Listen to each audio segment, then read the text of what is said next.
Dan pemirsa, untuk mengetahui perkembangan terbaru terkait pemeriksaan Bambang Wijoyanto, kita langsung saja bergabung dengan Sadrina Evanalia yang masih berada di Bareskrim Mabes Polri, Jakarta Selatan. Sadrina, bagaimana perkembangan pemeriksaan Bambang Wijoyanto oleh Bareskrim hingga malam ini?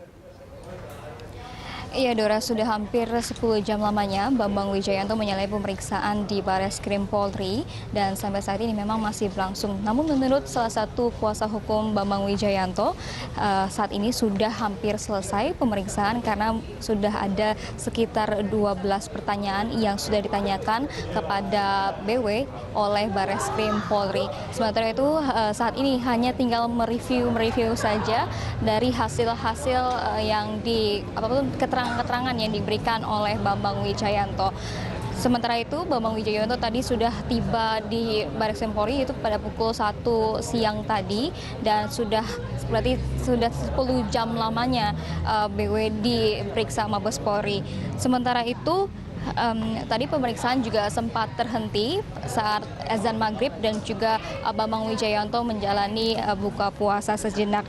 Dari beberapa kuasa hukum yang mendampingi BW seperti Nur Syahbani Kaca Sungkana dan juga beberapa kuasa hukum lainnya, memang BW tidak menjawab sejumlah pertanyaan-pertanyaan dari sejumlah penyidik terkait pertanyaan-pertanyaan seperti berapa fee yang diberikan Ujang Iskandar, yaitu calon Bupati Kota Waringin Barat saat itu, kemudian dipergunakan untuk apa saja fee yang diberikan Ujang Iskandar kepada BW.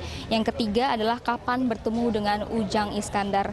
Ini semua tidak dijawab oleh Bambang Wijoyanto karena hal ini bertentangan dengan profesi dirinya sebagai advokat yang memang dilindungi oleh Undang-Undang Nomor 18 Tahun 2003 mengenai advokat pasal 16 dan junto pasal 19. Dalam undang-undang tersebut memang dibeberkan ataupun berisi adapun dijamin dan juga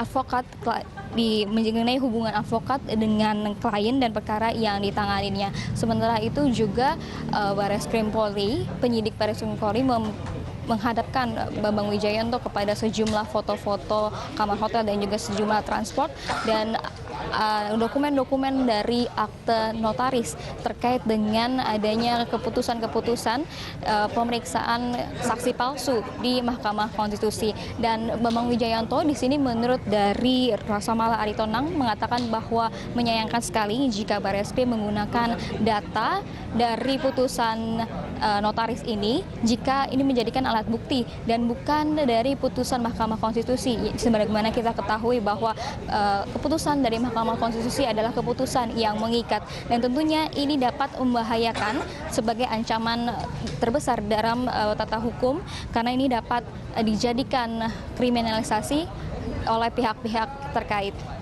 Dora? Ya, Sadrina, apakah Anda mendapatkan informasi malam ini Bambang Wijoyanto akan ditahan atau tidak? Iya Dora, kami masih menunggu informasi apakah Bambang Wijoyanto akan ditahan pada malam ini oleh Bareskrim Polri. Sementara itu Bareskrim Polri juga belum memberikan pernyataan terkait hal ini.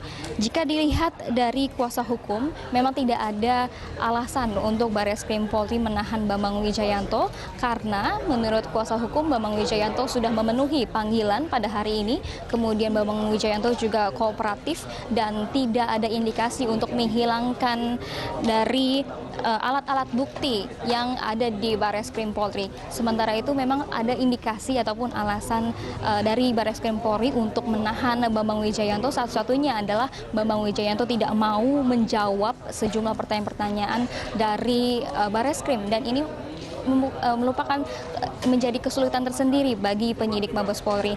Sementara itu juga kita masih menunggu saat ini apakah nanti Bambang Wijoyanto akan keluar kembali ke KPK ataupun keluar tapi ditahan. Lura.